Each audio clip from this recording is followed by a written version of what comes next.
নমস্কার দর্শক বন্ধু, সবাইকে জানাই শুভ সন্ধ্যা। জ্যোতি আই কেয়ার সেন্টার অ্যান্ড অপটিক্যালের পক্ষ থেকে প্রত্যেককে আমার ভিডিও দেখার জন্য বহুত বহুত ধন্যবাদ। আজকে যেটা বলতে চাইছি সেটা হচ্ছে একটা একটা করে দেখাই এবং একটা একটা করে ডেসক্রাইব করি।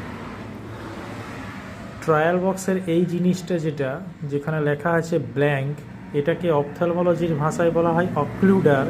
অক্লুডারটা ইউজ করা হয় একটা চোখকে বন্ধ করে আরেকটা চোখের ভিশন নেওয়ার জন্য, অর্থাৎ এটা মনোকুলার ভিশনের জন্য ইউজ করা হয়।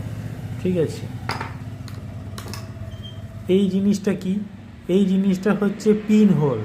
পিন হোলটা হলো যখন আপনি কোনো একটা পেশেন্টের ভিশন নিচ্ছেন এবং সে পেশেন্টের ভিশন সাপোজ 660 বা 624 বা 66-এর কম হলো, আমি যেটা বলতে চাইছি, তখন কি করা হয় না, যদি সেটাকে পাওয়ার দিয়েও ইমপ্রুভ না করা যায়, তখন আমরা এই পিন হোলের সাহায্যে দেখি যে তার ভিশন ঠিক কতটা পরিমাণে ইমপ্রুভ হয়েছে।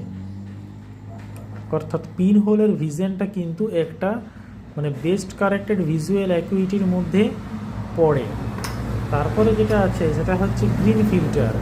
শুধু গ্রিন ফিল্টার দেখালে একটু ভুল হয়, তার সাথে আছে রেড ফিল্টার। তো red and green filter use কেন করা হয়?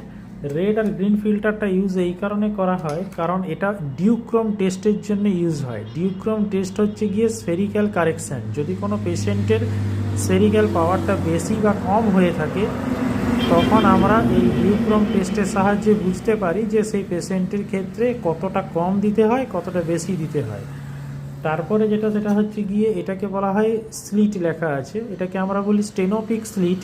স্টেনোপিক স্লিটটা অ্যাস্টিগম্যাটিজম ফ্যান বলে একটা পরীক্ষা আছে, তার সাহায্যে স্টেনোপিক স্লিটের সাহায্যে অ্যাকচুয়ালি যেটা অ্যাস্টিগম্যাটিজম এক্সিস সেটা কতটা ঠিকঠাক সেটার সম্পর্কে একটা আইডিয়া পাওয়া যায়।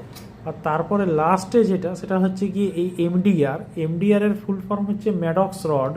ম্যাডক্স রডটা বেসিক্যালি ইউজ করা হয় কোনো একটা পেশেন্টের এক্সোট্রোপিয়া অথবা এসোট্রোপিয়া আছে কিনা সেটা দেখার জন্য। তার আমরা যেটাকে বলা হয় স্কুইন্ট, বা বাংলা ভাষায় যেটাকে আমরা বলি টেরা দোষ, সেই টেরা দোষটা কিন্তু পরীক্ষা করার জন্য ওই ম্যাডক্স রডটা ইউজ করা হয়ে থাকে। যদি ভিডিওটা ইনফরমেটিভ হয় তাহলে অবশ্যই চ্যানেলটা সাবস্ক্রাইব করবেন এবং ভিডিওটা শেয়ার করুন। পাশে থাকার জন্য ধন্যবাদ।